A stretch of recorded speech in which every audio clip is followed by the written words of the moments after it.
I sat alone on that hard plastic chair at the Boston bus terminal, my arthritic fingers trembling as I read the text message one more time. My eyes weren't what they used to be, so I had to squint at the screen of the phone my grandson had insisted I get to stay connected. Grandma, please don't come to my graduation tomorrow. Mom says you're not welcome. I'm sorry. Those words from Mason felt like a physical blow, as if someone had reached into my chest and squeezed my heart until it burst. 16 hours on that cramped bus from Charleston to Boston, changing 3 times, barely sleeping, just to reach this moment. My legs still ached. The smell of diesel fuel clung to my clothes. And now this. I looked around at the bustling terminal. Young couples laughing, families reuniting with hugs, business people striding purposefully toward their next destination. And there I sat, a 71-year-old widow, invisible to everyone, with nowhere to go. My son James hadn't even had the courage to tell me himself. He'd made Mason do his dirty work, or more likely, Victoria had orchestrated the whole thing. My daughter-in-law had been working to erase me from their lives for 20 years. I guess she'd finally succeeded. A memory flashed through my mind. Mason, at 7 years old, gap-toothed and beaming as he showed me his science fair ribbon. Grandma, when I grow up and become a famous scientist, you'll be sitting in the front row at every award ceremony. His little hand had clutched mine so tightly then. What had happened to that boy? What had Victoria done to him? I felt the first tear slide down my cheek before I could stop it. I quickly wiped it away with the sleeve of my best blue dress, the one I'd bought specially for the graduation. The fabric still had the store's starchy smell. I hadn't even removed the tags, planning to return it if it got wrinkled on the journey. Ma'am, are you all right? Do you need assistance? A young security guard had approached, looking down at me with that particular mixture of concern and pity reserved for elderly women sitting alone and crying. That look. I'd seen it too many times since Harold died. Poor old lady. Needs help. Probably confused. I straightened my spine, summoned my dignity, and smiled up at him. I'm perfectly fine, thank you. Just resting before I head to my hotel. Hotel. What a joke. I had reserved a room at the Holiday Inn near the university. 3 nights at $189 per night. Nearly a month's worth of grocery money. A reservation I would now have to cancel. The guard nodded and moved on, already forgetting about me. That's how it had been for years. People looking through me, past me, around me. My son forgetting to call on holidays. My opinion dismissed at family gatherings, on the rare occasions I was invited. My Nora Victoria making snide comments about my clothes, my home, my southern accent. Just a simple country nurse, she'd once whispered to another mother at Mason's high school graduation. James married down before he knew better. What Victoria didn't know, what none of them knew, was that this simple country nurse had built something remarkable after her husband died. While they thought I was just scraping by on my pension, I had been quietly, methodically turning Harold's life insurance money into something substantial. Property by property. Investment by investment. Decision by careful decision. Wait until they discover who just donated the new science building to Boston University. I pulled out my other phone from my purse, not the basic model they'd given me to stay connected, but my real phone. The one Victoria and James knew nothing about. The one I used for my business dealings. 3 missed calls from William Foster, the university president. 1 text. Mrs. Harrington, everything is in place for tomorrow's surprise announcement. Please confirm when you arrive in Boston. I took a deep breath and texted back, plans have changed. We need to talk. Hey there, I know you're enjoying this story, but could you take a quick second to subscribe to our channel? I'd love to know where you're watching from. Just drop it in the comments below. Now back to what happened after I got that heartbreaking text. I stepped outside the bus terminal into the humid Boston summer evening. The city lights glittered against the darkening sky, indifferent to my pain. I hailed a cab, not to the Holiday Inn where my family thought I would stay, but to the Ritz-Carlton where William Foster was waiting to finalize tomorrow's announcement of the anonymous donor who had given $12 million to fund the university's new science building. As the cab pulled away from the curb, I felt something shift inside me. 25 years of being the dutiful mother-in-law, of accepting slights and exclusions with a gracious smile, of diminishing myself to avoid Victoria's jealousy. It was enough. More than enough. When we're too afraid to stand up for ourselves, we're teaching others it's acceptable to disrespect us, Harold used to say. My late husband had been gone for so long, but his wisdom still guided me. I pulled out a small, worn photo from my wallet, Harold and me on our wedding day, so young and full of hope. "I think it's time," I whispered to his image. "Time they learned who I really am." The cab driver glanced at me in the rearview mirror. "Did you say something, ma'am?" I met his eyes with a calm determination that surprised even me. "Just that I've been invisible for far too long. Tomorrow, they would all see me, really see me, and nothing would ever be the same again." The Ritz-Carlton lobby gleamed with polished marble and soft lighting, a stark contrast to the bus terminal I'd left behind. The concierge approached immediately, his practiced smile faltering slightly at my travel-worn appearance. "Mrs. Harrington?" he asked, recovering quickly. "Dr. Foster is expecting you. Please, allow me to escort you to the executive lounge." As we rode the elevator, I caught my reflection in the mirrored wall. My silver hair had escaped its neat bun during the long journey. The wrinkles around my eyes seemed deeper tonight, carved by years of silent hurt. Yet there was something else there too, a fire I hadn't seen in my own eyes for decades. William Foster rose when I entered the lounge, his tall frame and distinguished gray hair commanding the room. For 7 years, we'd conducted our business through lawyers and conference calls. This was only our third face-to-face meeting. "Evelyn," he said warmly, taking my hands. "I've been looking forward to tomorrow. The board is thrilled about the announcement." He stopped, noticing my expression. "What's happened?" I sank into the leather chair opposite him, suddenly feeling every mile of my journey. "My grandson sent me a text. I'm not welcome at the graduation. Apparently, my daughter-in-law has decided my presence would be inappropriate." William's face darkened. "That's preposterous. You're the reason half those students can afford to be there tomorrow. And yet, here we are." I pulled out my phone and showed him Mason's message. William read it, his jaw tightening. "This is unacceptable. I'll call your son immediately." "No," I said firmly. "You won't." He looked at me, confused. "But surely, for 25 years I've lived in the shadows of my own family, accepted scraps of their attention, made myself small to accommodate Victoria's ego, watched as she gradually poisoned my relationship with my grandson." My voice remained steady, though my heart raced. Tomorrow was going to change everything anyway. Now it just changes, differently. I outlined my new plan to William. With each detail, his eyebrows rose higher, but he didn't interrupt. When I finished, he leaned back in his chair, studying me with newfound respect. "Most people would just be seeking revenge," he said finally.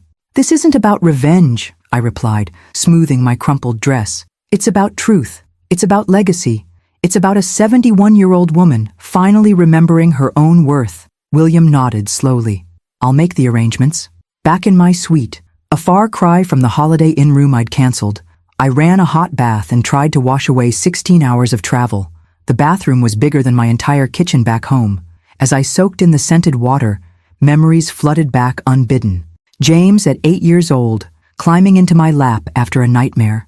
My son, who now couldn't even call to uninvite me himself. Mason's first steps, toddling across my living room floor, while James and Victoria argued in the kitchen about how long they should stay.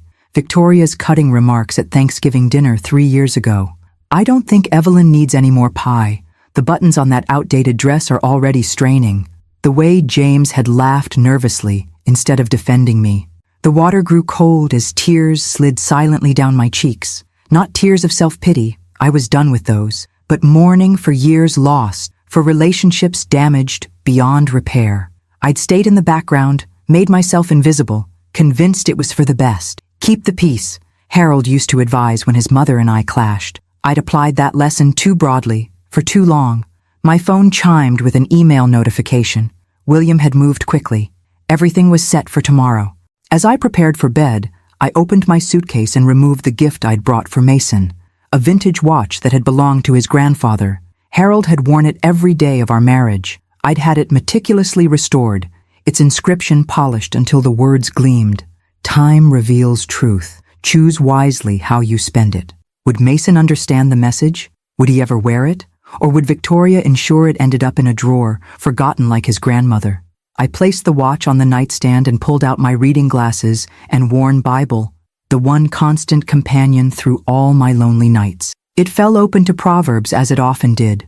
"The Lord detests lying lips, but he delights in people who are trustworthy. Tomorrow, there would be no more lies, no more hiding, no more diminishing myself. I slipped between the luxurious sheets, exhaustion washing over me.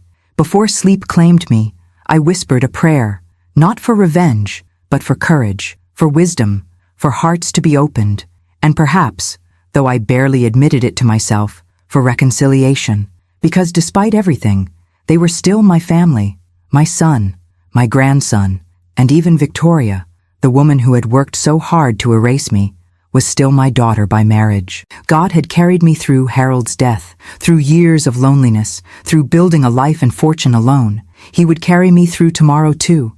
Whatever came next, I was ready.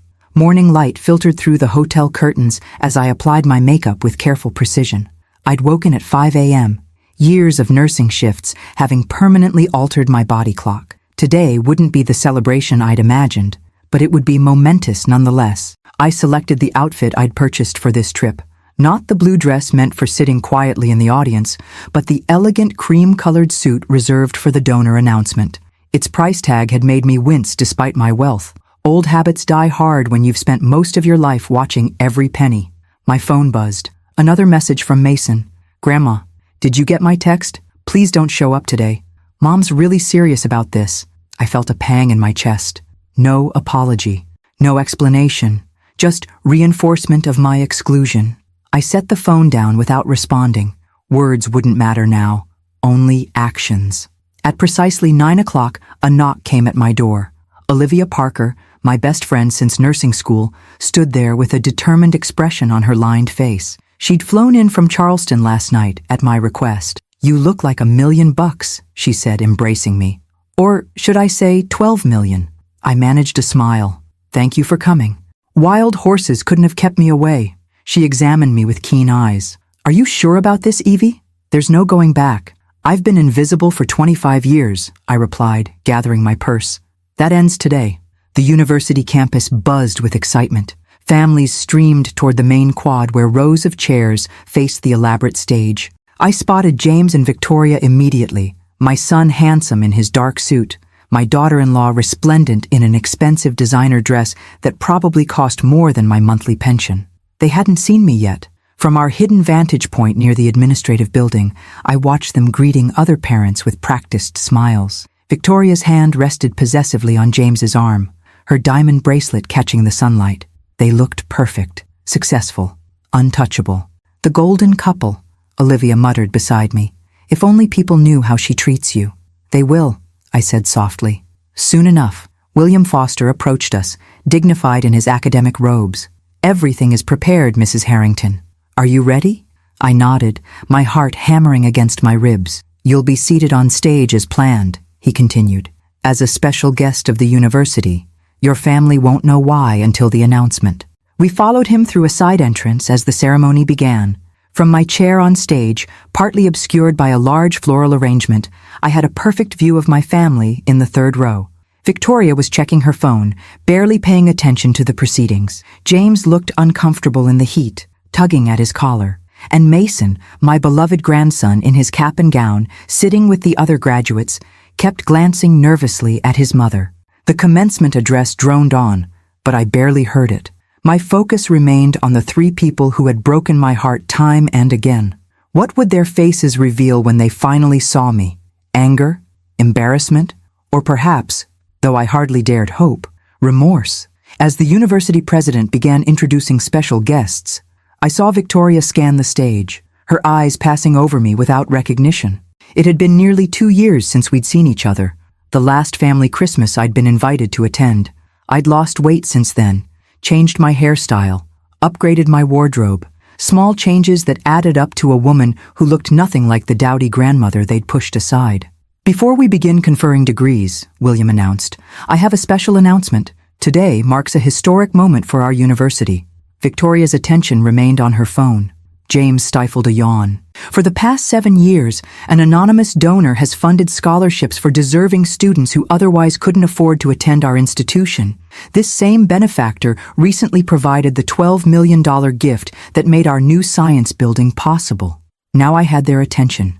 Like everyone else in the audience, they leaned forward, curious. Today, This generous individual has chosen to reveal her identity. William turned to me with a warm smile. Ladies and gentlemen, please join me in recognizing Mrs. Evelyn Harrington. I rose from my seat as applause erupted across the quad. Cameras flashed. The crowd's reaction washed over me in waves, but I registered none of it. My eyes were fixed on my family's faces. James's jaw had dropped, his complexion ashen. Victoria sat frozen, her perfectly manicured hand suspended in midair. And Mason, my sweet Mason, looked utterly bewildered, his eyes darting between me and his parents. William guided me to the podium. My hands trembled slightly as I adjusted the microphone. "Thank you for this kind welcome," I began, my southern accent more pronounced under stress. "Many of you don't know me. Some thought they did, but were mistaken." My gaze found Victoria's, holding it steady. After my husband Harold passed away 25 years ago, I made 2 promises: to ensure his legacy would help others, and to never let anyone make me feel small again. I could see Victoria whispering frantically to James, who looked shell-shocked. "I stand before you not just as a donor, but as a reminder that we should never judge people by appearances, by age, or by the softness of their voice. Sometimes, the person you've underestimated is the very one holding the key to your future." As William presented me with a ceremonial plaque, I caught Mason's eye. The confusion in his face had transformed into something else, a dawning realization, perhaps, of all he'd never known about his grandmother. And in that moment, despite everything, I felt a flicker of hope. The truth was finally out. Now we would see what they would do with it. The next hour passed in a blur of handshakes, congratulations, and camera flashes. Faculty members who had never given me a second glance now clustered around, eager to express their gratitude. Parents approached with tears in their eyes, telling me how their children wouldn't be graduating today without my scholarships. Through it all, I maintained the gracious smile I'd perfected over decades of nursing. Professional, warm, revealing nothing of the storm inside me. William Foster remained protectively at my side, skillfully running interference when the attention became overwhelming. Olivia hovered nearby, occasionally shooting daggers with her eyes toward Victoria, who had not moved from her seat despite the ceremony's conclusion. "Your family hasn't approached," William noted quietly as the crowd began to disperse. "They will," I replied, my voice steadier than I felt. "Victoria's calculating her next move. James is waiting for her instructions. And Mason—" I paused, searching the sea of graduation caps for my grandson.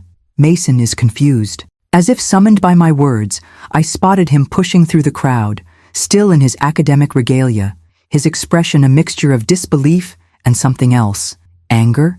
Wonder? I couldn't tell. "Grandma?" he said when he reached me, his voice cracking slightly. He looked so much like Harold in that moment, the same questioning tilt of the head, the same crease between his eyebrows. "Hello, Mason," I replied softly. "Congratulations on your graduation." He stared at me as if seeing me for the first time. In many ways, he was. You're the anonymous donor everyone's been talking about? The one who built the new science building?" I nodded, watching emotions flicker across his face. "But how? Dad always said you were struggling on your pension. That's why we—" He stopped abruptly, color rising in his cheeks. "That's why you what, Mason?" I prompted gently. "Why you stopped inviting me to holidays. Why your mother suggested I was a burden. Why you told me not to come today." His eyes dropped to the ground. It wasn't my idea to text you. Mom said—" "Mason!" Victoria's sharp voice cut through the air as she approached, James trailing behind her like a shadow. Her smile was brittle, her eyes cold as winter. "There you are. We've been looking everywhere for you." She turned to me, composing her features into an expression of delighted surprise. "Evelyn, what an incredible secret you've been keeping. We had no idea you were here, or that you were so involved with the university." The brazen lie nearly took my breath away.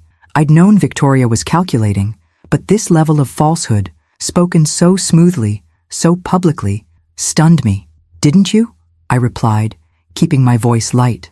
How strange, considering Mason texted me yesterday after I'd already traveled 16 hours to be here. He specifically mentioned that I wasn't welcome at his graduation. "On your instructions, Victoria." James stepped forward, his face ashen. "Mom, there's been a misunderstanding." "No misunderstanding," I interrupted, finally allowing some of my pain to show. I have the text messages, James, just as I have every excuse for why I couldn't visit at Christmas, every canceled dinner, every time you've allowed your wife to push me further from your lives. Victoria's perfect facade cracked slightly. This is hardly the place. It's exactly the place, I countered. For 7 years, I've funded scholarships at this university. I donated $12 million for the science building, and I did it all anonymously because I wanted Mason to succeed on his own merits, not because his grandmother was a major benefactor. I turned to my grandson, whose face had drained of color. I never wanted special treatment for you, Mason, just the opportunity to be part of your life, to see you grow into the remarkable young man you've become. Mrs. Harrington, William interjected smoothly, the board is waiting to take you to lunch, shall we? I nodded gratefully. Mason, I'm staying at the Ritz-Carlton, room 7112. If you'd like to talk, really talk, I'll be there this evening. As I turned to leave with William and Olivia, Victoria grabbed my arm, her fingernails digging into my skin. Her voice dropped to a whisper, meant only for me. You think you've won something here? You've just destroyed your relationship with your son. James will never forgive this public humiliation. I gently but firmly removed her hand. No, Victoria, you destroyed that relationship years ago. I'm simply refusing to pretend anymore. The university's black town car waited at the curb. As we pulled away, I caught a final glimpse of my family through the window. Victoria gesturing angrily, James looking defeated, and Mason standing apart from them both, staring after our departing vehicle. Are you all right? Olivia asked, taking my trembling hand. I wasn't all right. I felt simultaneously hollowed out and overflowing, with grief, with righteous anger, with the terrifying exhilaration of finally speaking my truth. I don't know, I answered honestly. But for the first time in years, I feel real. William studied me with concern. What happens now, Evelyn? I gazed out at the Boston skyline, buildings gleaming in the afternoon sun. Now we wait. The ball is in their court. But even as I said it, I wondered if I'd just shattered what remained of my family beyond repair. Had standing up for myself cost me the very relationships I'd hoped to save? Only time would tell. And for once, I wasn't the one who needed to make the next move. The Ritz-Carlton's restaurant hummed with lunchtime conversation as William, Olivia, and several board members raised glasses to toast the university's most generous benefactor. I smiled and nodded, playing my part while my mind remained fixed on the confrontation at the graduation ceremony. To Evelyn Harrington, said Dr. Reynolds, the board chairwoman, whose generosity will impact generations of students, and who gives one hell of a graduation surprise, added Professor Martinez, triggering appreciative laughter around the table. Only Olivia noticed my distraction. They'll come around, she whispered as the others fell into conversation about expansion plans. Or they won't. Either way, you've done the right thing. Had I? The question haunted me throughout the elaborate meal. Standing up for myself felt simultaneously liberating and terrifying, like stepping off a precipice with no certainty of what awaited below. Midway through dessert, my phone vibrated. A text from Mason. I'll come by your hotel at 7. Alone. Those 2 words, alone, sent a flutter of hope through my chest. Perhaps there was a chance to salvage something after all. By 6:30, I was pacing my suite, rehearsing what I might say. The knock came precisely at 7 o'clock, always punctual, my Mason, even as a child. When I opened the door, the sight of him nearly broke my heart. He'd changed out of his graduation attire into jeans and a button-down shirt, looking young and vulnerable. His eyes were red-rimmed. Come in, I said softly, stepping aside. He entered cautiously, taking in the luxury suite with widened eyes. This is different from the Holiday Inn where you usually stay. I usually stay where I can afford to be seen staying, I replied. There's a difference. Mason perched awkwardly on the edge of an armchair. Why didn't you tell us? About the money, the donations, any of it? I sat across from him, folding my hands in my lap to keep them from trembling. Would it have changed how your mother treated me? His gaze dropped to the floor. Maybe. No, I said gently. It would only have changed the nature of her interest in me. Victoria doesn't value people, Mason. She values what they can provide her. Status, connections, advantages. That's not fair, he protested but weakly. What's not fair was watching my only grandson pull away from me year by year. What's not fair was being uninvited to Christmas dinner because Victoria's socialite friends were coming and my presence might embarrass her. What's not fair was traveling 16 hours by bus to attend your graduation, only to be told I wasn't welcome. "I'm sorry about the text," he said, his voice small. "Mom said you'd understand, that you wouldn't want to make a scene." I leaned forward. "Did you ever wonder why you were given a full scholarship to attend university? Why you received that anonymous stipend each semester for books and living expenses?" His head snapped up, eyes widening. "That was you?" "Dad said it was based on my grades." "Your grades were excellent," I acknowledged, "but the financial support came from me. I wanted to give you every opportunity without creating an obligation, without you feeling that you owed me anything. But why keep it secret? Why live in that small house, drive that old car, when you could afford—" He gestured around the luxurious suite. "After your grandfather died, I discovered something important about people. When they think you have nothing to offer, they show you exactly who they are." I paused, letting the words sink in. "Your mother decided I was worthless because I lacked money and connections. Your father allowed it because standing up to her was too difficult." "And me?" Mason asked, his voice cracking. "What did I do?" The question pierced me. I moved to sit beside him, taking his hand. "You were a child, caught in the middle. But Mason, you're not a child anymore. Today's text message was a choice." Tears spilled down his cheeks. "I didn't know what to do. Mom was so insistent. She said you'd try to make my graduation about yourself, that you'd embarrass me in front of my friends." "And did I?" I asked quietly. He shook his head. "No, you looked different up there. Powerful, like someone I didn't know at all. I'm still the same grandmother who baked you chocolate chip cookies and taught you to fish at Lake Charleston. The woman who bandaged your knees when you fell and read you stories until you fell asleep." I squeezed his hand. "I just refused to be invisible anymore." Mason wiped his eyes with his sleeve, looking suddenly younger than his 22 years. "Dad and Mom are fighting. I've never seen Dad stand up to her like this before. He's furious about the text, says he never knew. Mom says he's lying, that he knew everything." "And what do you believe?" I asked. He hesitated. "I don't know anymore. Everything I thought I knew about our family feels like a lie." "Not everything," I said firmly. "Never doubt that I love you, Mason. That has always been true, even when you pushed me away." From my purse, I retrieved the small gift box containing Harold's watch. "This was meant for you today. Your grandfather wore it every day of our marriage." Mason opened the box with trembling fingers, running his thumb over the inscription. "Time reveals truth. Choose wisely how you spend it," he read aloud. "Harold was a wise man," I said softly. "He understood something that took me far too long to learn, that our time is precious, and we should never waste it trying to please those who cannot see our worth." Mason slipped the watch onto his wrist, its vintage gold face contrasting with his youth. "I don't know what happens next, Grandma." I smiled sadly. "Neither do I. But for the first time in years, I feel like we have a chance at honesty, and that's a start." As he left, promising to return tomorrow, I stood at the window watching Boston's lights flicker on across the darkening sky. The confrontation I dreaded for so long had come and gone, leaving devastation in its wake. But also, perhaps, the first fragile seeds of something new. I whispered a prayer of gratitude, not for revenge or vindication, but for the simple blessing of being seen, of mattering, of finally standing in my truth, whatever consequences might follow. Morning sunlight streamed through the hotel curtains I'd forgotten to close. I'd slept fitfully, my conversation with Mason playing on repeat through my dreams. My phone showed 3 missed calls from James and a text, "We need to talk," coming by at 10. I ordered room service, a luxury I rarely allowed myself despite my wealth, and prepared for another confrontation. The woman in the mirror looked different somehow.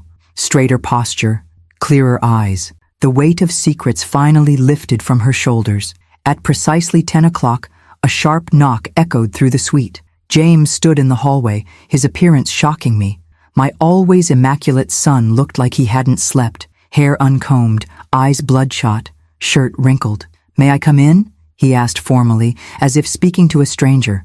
I stepped aside, noticing how he surveyed the luxurious suite with the same disbelief Mason had shown.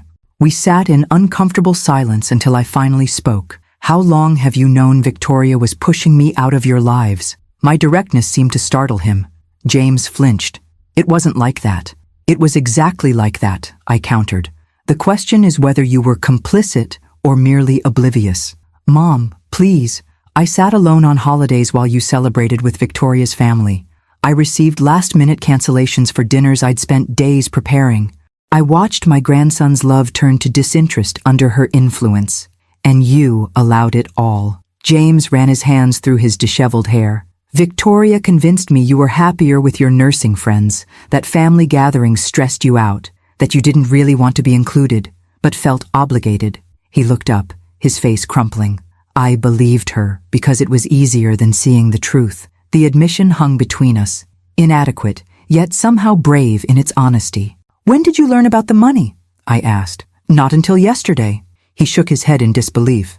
All these years, I thought you were struggling. I even sent money to your church pastor once, anonymously, asking him to help you with your heating bill. Despite everything, a laugh escaped me. Reverend Michaels, he told me a generous parishioner was covering utilities for several elderly members. I doubled my usual donation that month to help others. James looked stricken. Why didn't you tell me? About the investments, the properties, any of it? I studied my son's face, Harold's eyes looking back at me, searching for answers. Would it have changed anything? Would you have stood up to Victoria sooner? Been prouder to introduce me to your friends? His silence was answer enough. After your father died, I discovered something terrible about wealth, I continued. It changes how people see you. Suddenly, everyone wants your time, your attention, your resources. I wanted to be loved for myself, not my bank account. I paused, and clearly I wasn't. James flinched as if I'd slapped him. That's not fair. Isn't it? Mason told me about your fight with Victoria. He said you claimed you never knew about the text message. I didn't, James protested. I would never have allowed that. I may have been weak, but I wouldn't have kept you from his graduation. I studied him carefully. Victoria says otherwise. Victoria says whatever serves her purpose. Bitterness edged his voice. I spent the night in a hotel. I don't know what we are right now. A knock interrupted us. Opening the door revealed Olivia, who took one look at James and raised an eyebrow at me. Should I come back later? She asked. No, stay, I replied, grateful for her steadying presence. James, you remember my friend Olivia? He nodded uncomfortably. From the graduation. And Thanksgiving, years ago? The Thanksgiving where your wife mentioned my quaint little nursing career and suggested Evie and I must find it intimidating to dine with people of your social standing? Olivia's smile was sharp as a scalpel. Yes, that's the one. James had the grace to look ashamed. I never should have allowed her to speak to either of you that way. No, Olivia agreed pleasantly. You shouldn't have. I interrupted before she could continue. Olivia's protective instincts were admirable, but not helpful at this moment. What happens now, James? He looked lost. A successful architect who designed flawless structures but couldn't blueprint his own life. I don't know. Victoria's furious about the public embarrassment. She says you planned this to humiliate her. I plan to attend my grandson's graduation and announce a donation I'm proud of, I corrected. Victoria created the humiliation when she decided I wasn't worthy of sitting in the audience. James nodded slowly.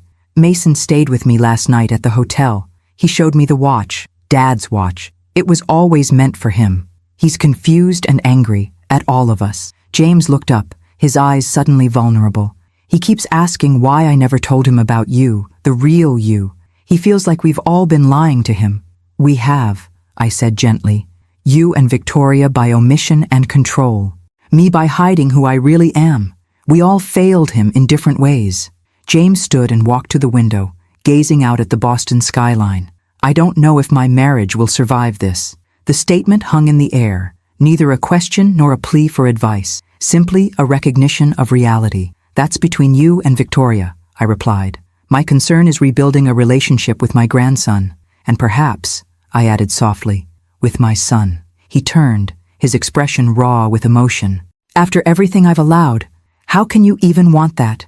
Because you're my child, I said simply, and because you're finally seeing clearly. That's a start. Olivia touched my shoulder supportively as James wiped unexpected tears from his eyes. I have a foundation board meeting this afternoon, I told him, but I'd like to have dinner with you and Mason tonight. Just the three of us. James nodded, the first genuine smile I'd seen from him in years, softening his face. I'd like that too, Mom. After he left, Olivia poured us both coffee from the room service tray. Well, she said with characteristic bluntness, that was 25 years overdue.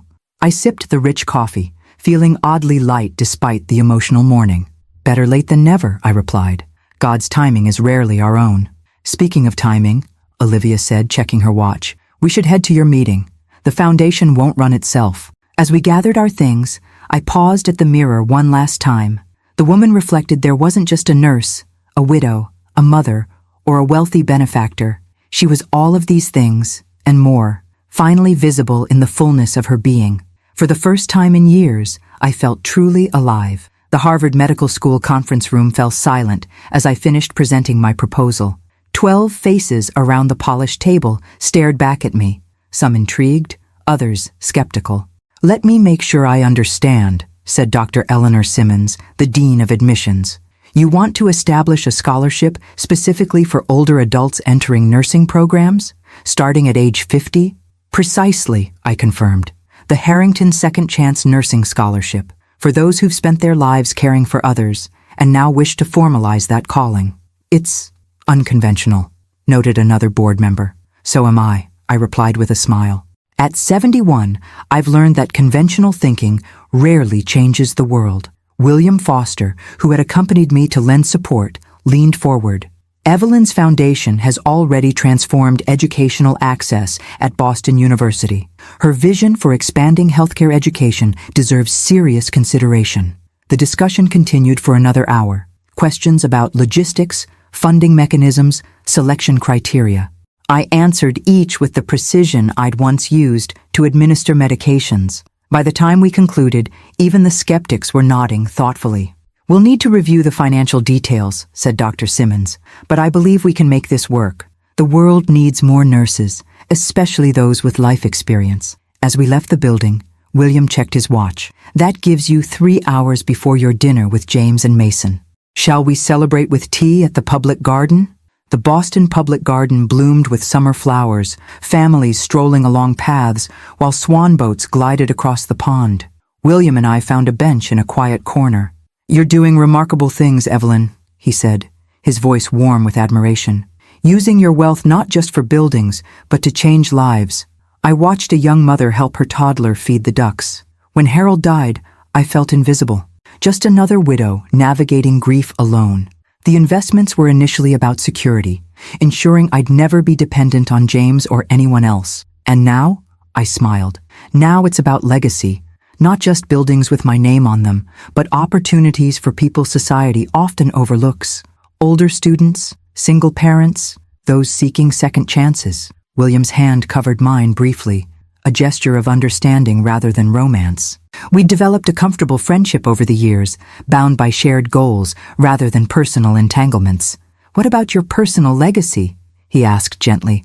With your family? The question sobered me. That remains to be seen. Tonight's dinner will tell me a lot. My phone chimed with a text from Olivia. Victoria just stormed into the hotel lobby demanding your room number. Front desk refused per my instructions. Heads up, hurricane approaching. I sighed, showing William the message. I should go. The eye of the storm usually follows me these days. When I returned to the Ritz, Olivia was waiting in my suite, looking grimly satisfied. Victoria made quite a scene, threatened to call her friends on the board to have staff fired. Did she leave? Eventually, but not before announcing to anyone who would listen that you're a manipulative old woman who's trying to buy her son's affection. I sank into a chair, suddenly exhausted. Perhaps she's right. Evelyn Harrington, Olivia's voice sharpened. Don't you dare. That woman has spent years systematically cutting you out of your family's life. She doesn't get to rewrite history now that the truth is out. I knew she was right, but doubt still nagged at me. Was I any better than Victoria, using wealth and influence to reclaim my place in my family's life? A gentle knock interrupted my thoughts. Opening the door revealed Mason, alone and earlier than expected. I hope it's okay, he said hesitantly. Dad's running late. He's meeting with his lawyer. I ushered him in as Olivia made a discreet exit, promising to call later. Mason looked better than yesterday, less shell-shocked, though still guarded. Your father's lawyer? I asked. concern rising. Is everything all right? Mason shrugged uncomfortably. Mom's threatening to divorce him if he doesn't get control of the situation. Her words, not mine. I'm sorry to hear that, I said sincerely. Despite everything, I never wanted to cause problems in your parents' marriage. It's not your fault. Mason's voice hardened. I've been thinking about everything, remembering things differently. Like how Mom always had an excuse why we couldn't visit you, or how she'd roll her eyes whenever Dad mentioned your name. He paced the room, energy radiating from his tall frame. She told me you couldn't afford to contribute to my education, that asking you for help would be a burden, all while you were secretly funding everything. I wanted to give you opportunities without strings attached, I explained, without Victoria feeling obligated or resentful. But why? Mason stopped pacing, his expression pained. Why let her push you away? Why live so modestly when you didn't have to? Why hide who you really are? The questions tumbled out, a lifetime of confusion seeking answers. I patted the sofa beside me, and he reluctantly sat down. After your grandfather died, I discovered something about money, I began. It changes people, how they see you, what they expect from you. I wanted to be loved for myself, not my bank account. I smiled sadly, and I learned that sometimes, when you show people who you really are, they don't actually want to see. So you just disappeared into the background? Let Mom treat you like you didn't matter? I made choices I thought would keep peace in your family, I admitted. I believed staying connected to you in any way was better than forcing your parents to choose sides. I was wrong. Mason studied his grandfather's watch on his wrist. I keep thinking about all the times you tried to be part of my life and how I just let you fade away, especially these last few years. You were finding your own path, I said gently. That's what young people do. No, he shook his head firmly. I bought into Mom's narrative that you were just a simple, outdated woman with nothing to offer my future. I'm ashamed of that now. The raw honesty in his voice moved me deeply. Before I could respond, another knock announced James's arrival. As I opened the door, the strain on my son's face told me everything I needed to know about his afternoon. Victoria's filed for separation, he said without preamble, and she's freezing our joint accounts. I nodded calmly. Then I think we have much to discuss over dinner. As I gathered my purse, I caught Mason watching me with new eyes, seeing not just his grandmother, but a woman of strength and substance. Perhaps that alone made everything worthwhile. The restaurant James had chosen overlooked Boston Harbor, its elegant interior dimly lit and intimate. As we were seated at a corner table, I noticed how both James and Mason watched me, still adjusting to this new version of Evelyn Harrington, who moved confidently through spaces they'd never imagined I'd frequent. I took the liberty of ordering wine, James said as the waiter approached. Unless you'd prefer something else? Wine is perfect, I replied, noting his surprise. Another assumption challenged that his mother only drank sweet tea or perhaps sherry on special occasions. After we ordered, an awkward silence fell. So many questions hung in the air, so many years of misunderstandings to untangle. Finally, Mason spoke. So, you're rich. The bluntness made James wince, but I smiled. I'm comfortable, I corrected. Your grandfather left me well insured, and I made some smart investments at the right time. Mom said you were barely getting by on your nurse's pension, James interjected. That's why he trailed off, embarrassed. Why you felt obligated to invite me for holidays but relieved when I declined. I finished for him.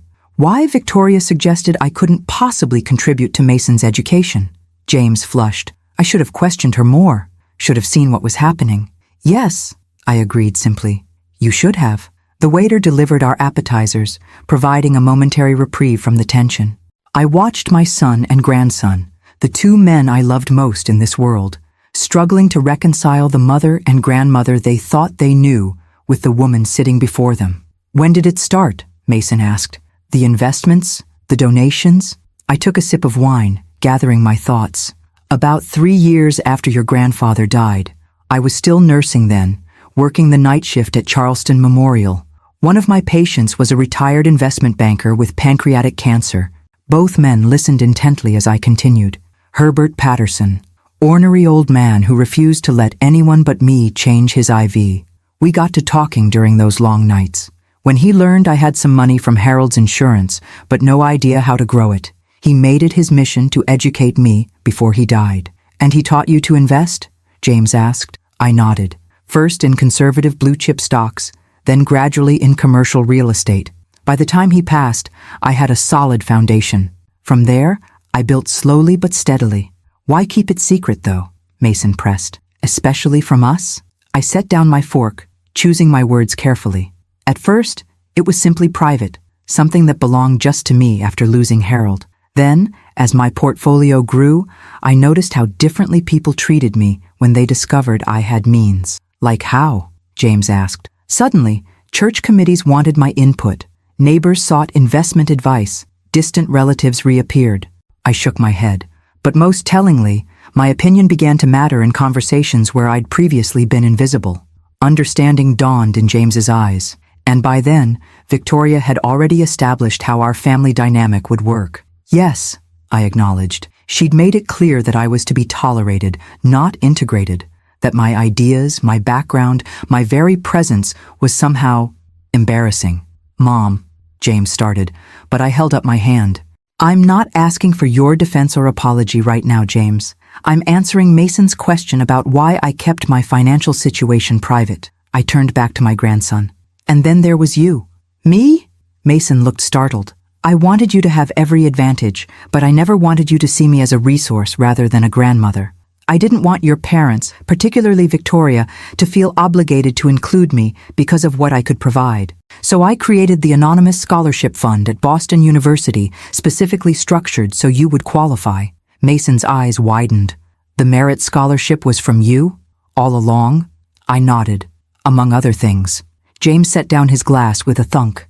The Christmas bonuses at my firm these past 5 years. The mysterious client who commissioned that major library project that saved us during the recession. His voice rose in disbelief. Was that all you?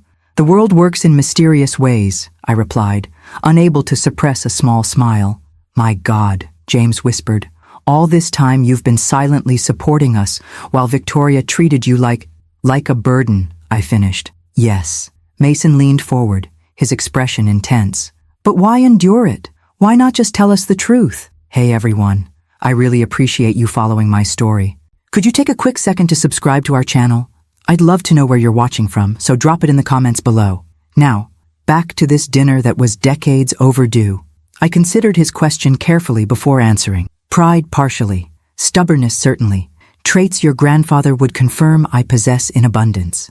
But mostly, I paused, finding the painful truth. Mostly fear. Fear that if I revealed my financial status and you still rejected me, I'd have no illusions left to comfort me.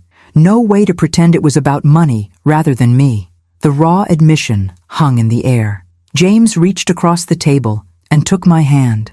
The first time he'd initiated physical contact in years. I've failed you, he said simply. As a son, I've failed spectacularly. We both have, Mason added, his young face solemn. But what happens now? With Dad and Mom separating, with everything out in the open? That depends on what you both want, I replied. I've shown you who I really am. The question is whether you want that person in your lives. I do, James said immediately. I want to know my mother, all of her, not just the version Victoria found acceptable. Mason nodded in agreement. Me too. But, he hesitated. What about Mom? What happens with her?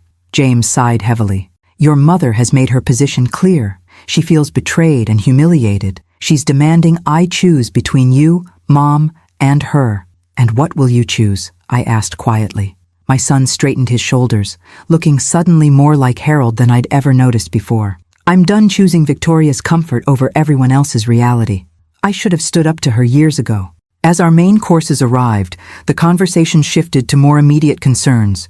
James's legal situation, Mason's post-graduation plans, my foundation work. For the first time in decades, we spoke openly, honestly, without the shadow of Victoria's disapproval or the weight of unspoken truths. When dessert arrived, Mason raised his water glass in an impromptu toast. To new beginnings, he said, and to finally getting to know my remarkable grandmother. James joined the toast, his eyes bright with emotion. To family, the real kind, built on truth and acceptance. As I raised my glass to meet theirs, I felt a sense of peace wash over me. The road ahead wouldn't be easy. Victoria wouldn't surrender her influence without a fight. Years of habit and misunderstanding couldn't be erased in a single dinner. But for the first time since Harold died, I felt truly seen by my family. And that was worth more than all my investments combined. The next morning brought rain to Boston, heavy drops pelting against my hotel window as I sipped coffee and watched the gray city come alive. My phone had been unusually active. 3 missed calls from Victoria, a text from James saying he'd moved his things to a long-stay hotel, and a message from Mason asking if we could meet for lunch. I was responding to Mason when an incoming call interrupted me. Olivia, her voice tense. Victoria's in the lobby again, and she's not alone. She's brought some society reporter from the Boston Chronicle. My stomach tightened. What does she want? Apparently, to expose how you've been manipulating the family through financial control. Her words, not mine. The manager's stalling them, but they're making a scene. I closed my eyes briefly, gathering strength. Tell them I'll meet them in the hotel restaurant in 15 minutes. Evie, are you sure that's wise? No, I admitted, but hiding will only make her narrative stronger. I dressed carefully, not in the expensive cream suit from graduation, but in a simple blue dress I'd owned for years. No designer labels, no flashy accessories, just the pearl earrings Harold had given me on our 25th anniversary and his mother's cameo at my throat. Victoria spotted me the moment I entered the restaurant, her perfect blonde hair and tailored pantsuit a stark contrast to my deliberate simplicity. Beside her sat a young woman with a digital recorder and an eager expression. The reporter, presumably. Mrs. Harrington, Victoria began loudly as I approached. How convenient that you're finally willing to speak with family. You've been remarkably accessible to university presidents and foundation boards, but not to your daughter-in-law. Several nearby diners glanced our way. I sat down calmly, folding my hands on the table. Good morning, Victoria. I don't believe I know your companion. Melissa Chen, Boston Chronicle. The young woman introduced herself. I'm writing a piece on family dynamics and wealth disparities. Mrs. Bradshaw has shared some fascinating insights about your recent emergence. Has she indeed? I signaled a waiter. I'll have tea, please. Earl Grey if you have it. Victoria's perfect features tightened with irritation at my composure. Don't pretend this is a social call, Evelyn. You've systematically undermined my family, and now you're using your money to turn my husband and son against me. The reporter's fingers hovered eagerly over her device, waiting for conflict to erupt. I studied Victoria. Her flawless makeup couldn't quite conceal the redness around her eyes or the tension in her jaw. Despite everything, I felt a flicker of compassion. She was fighting for her world the only way she knew how. Ms. Chen, I said, turning to the reporter. Before we continue, I'd like to clarify something. Are you here to interview me about my charitable foundation? About educational access for underserved populations? Or are you here because my daughter-in-law promised you a sensational story about family drama? The young woman blinked, caught off guard by my directness. Well, because if it's the latter, I continued gently, I'm afraid you've wasted your morning. I don't discuss private family matters with the press. This isn't private, Victoria hissed. You humiliated me publicly at Mason's graduation. You've been secretly controlling my family's finances for years. I waited while the waiter set down my tea, thanking him before responding. Supporting is not controlling, Victoria. There's a difference. You funded James's business during the recession, she accused, without telling us it was you. Yes, I acknowledged, because my son needed help, and accepting it from his simple, struggling mother-in-law would have been impossible for you to bear. Victoria flushed. You've made me look like a monster to my own family. No, I said quietly. Your actions have done that quite effectively without my assistance. The reporter was scribbling notes rapidly now, glancing between us with poorly concealed fascination. I turned to her again. Ms. Chen, may I suggest a more interesting story than family disagreements? The Harrington Foundation is launching a scholarship program for older adults entering nursing, people who've spent decades in unpaid caregiving roles and now wish to formalize their skills. That's a narrative with social relevance. To my surprise, interest flickered in the young woman's eyes. Actually, that does sound compelling. Would you be willing to discuss it on record? Victoria's face contorted with fury. This interview is about whatever Mrs. Harrington wishes to discuss, the reporter interrupted, her professional curiosity clearly shifting. Family drama is common. Philanthropic innovation is newsworthy? I suppressed a smile as Victoria stood abruptly, grabbing her designer purse. This is precisely what she does. Redirects, manipulates, presents herself as saintly while destroying families. You're all falling for it. As she stormed out, several diners watched with raised eyebrows. The reporter turned back to me, somewhat apologetically. I'm sorry about that.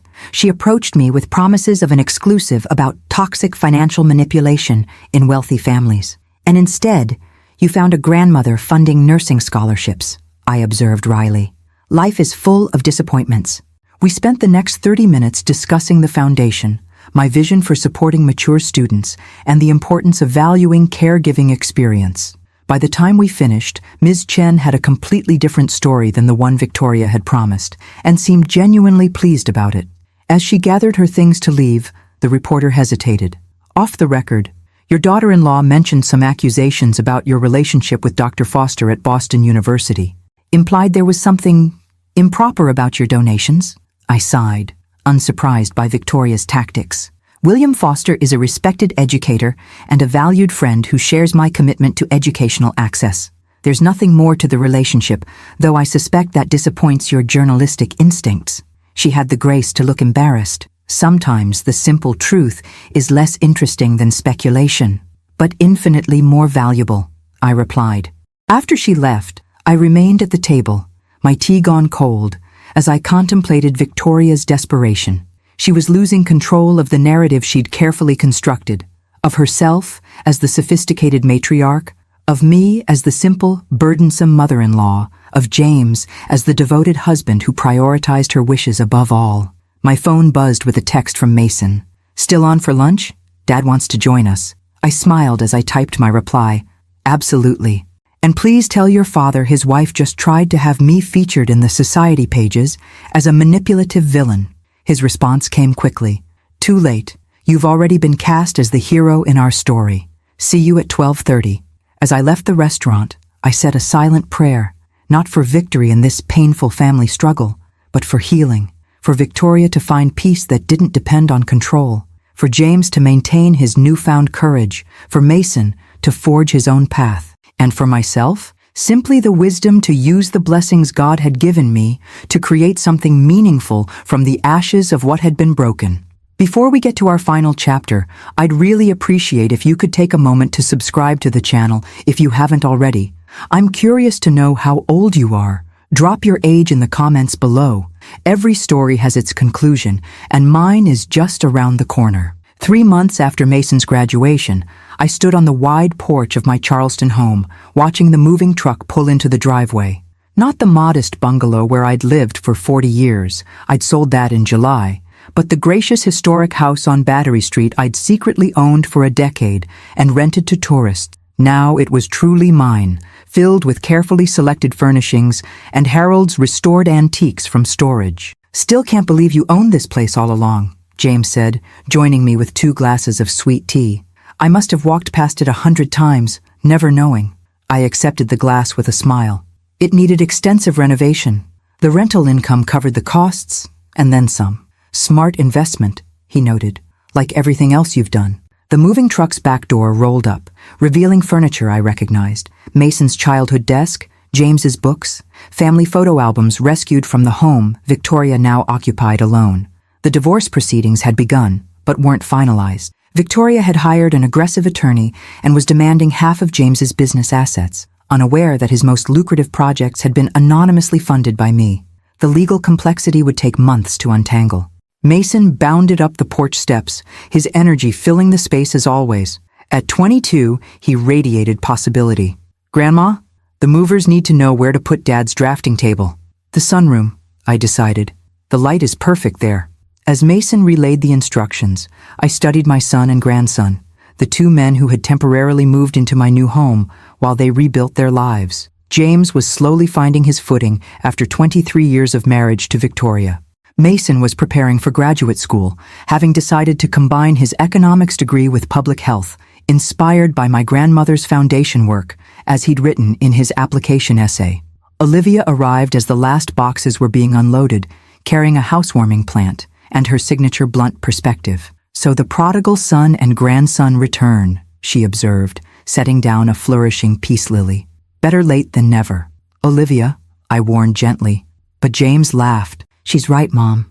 We are the prodigals, and you've welcomed us with open arms despite everything. Family is family, I said simply, even when it's complicated. We settled in the parlor as afternoon sunlight streamed through tall windows. This room had once hosted Charleston society a century ago.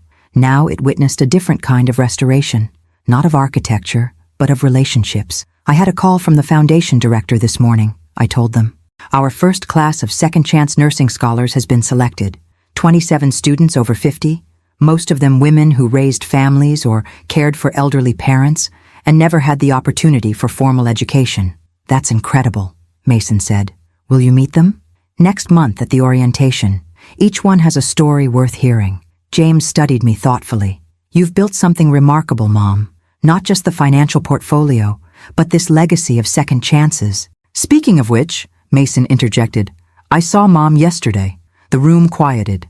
Victoria remained a charged subject, despite our efforts to maintain civility. How is she? I asked carefully. Mason shrugged. Angry? Hurt? Convinced this is all an elaborate scheme you orchestrated to steal her family. And what do you think? I asked. His young face turned serious. I think she created a narrative years ago about who you were, who we all were, and can't accept that it wasn't reality. She's lost everything that defined her, I said softly. Her social position, her control over the family, her certainty about her place in the world. That's not easy for anyone. James looked surprised by my compassion. After how she treated you, you can still find empathy for her?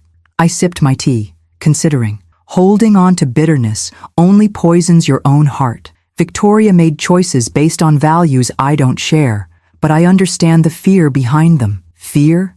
Mason questioned. Fear of insignificance, of being overlooked, of losing status. I set down my glass. The same fears that kept me hiding my success for so many years, just from the opposite direction. A thoughtful silence fell, broken only by the distant sounds of the movers finishing their work. Outside, Charleston continued its unhurried pace, palm trees swaying in the afternoon breeze, horse-drawn carriages carrying tourists along cobblestone streets. I've been thinking about Grandpa's watch, Mason said suddenly. The inscription about time revealing truth. Your grandfather was a wise man, I smiled. He also wrote something else, Mason continued. Inside that journal you gave me last week, his old one from the war, there's an inscription that says, the greatest wealth is family who sees you truly and loves you anyway. Tears sprang unexpectedly to my eyes. I hadn't read Harold's journals in years, had forgotten that particular inscription. He wrote that after his mother finally accepted me, I explained, my voice thick with emotion. I came from nothing. No family connections, no money, just a nursing student with ambition. His mother thought he could do better. It took years before she saw me, really saw me. Like us, James said quietly. It took us too long to see you, Mom. Really see you. I reached out, taking my son's hand in my right and my grandson's in my left. But you see me now, and I see you both, not just the roles you play or the mistakes you've made, but who you truly are. And who is that? Mason asked, his young face earnest. Good men finding their way, I said simply. Men of character who can admit when they've been wrong and have the courage to begin again, just as your grandfather would have wanted. Outside, the moving truck pulled away. The three of us moved to the porch to watch the sunset paint Charleston's historic skyline in gold and pink. This new chapter wouldn't be perfect. Victoria's anger would continue to cast shadows. Rebuilding trust would take time. Old habits would need constant vigilance. But as we stood together, 3 generations linked by blood and newfound understanding, I felt a sense of completion. The invisible woman had finally been seen. The silent benefactor had found her voice. The patient grandmother had reclaimed her place. God's timing is perfect, I murmured, even when we don't understand the weight. James put his arm around my shoulders as Mason leaned against the porch railing, his grandfather's watch catching the fading light. To new beginnings, my son said softly. And to truth, my grandson added. To both, I agreed, my heart full as the day gently surrendered to evening. To truth that leads to new beginnings, and the courage to embrace them.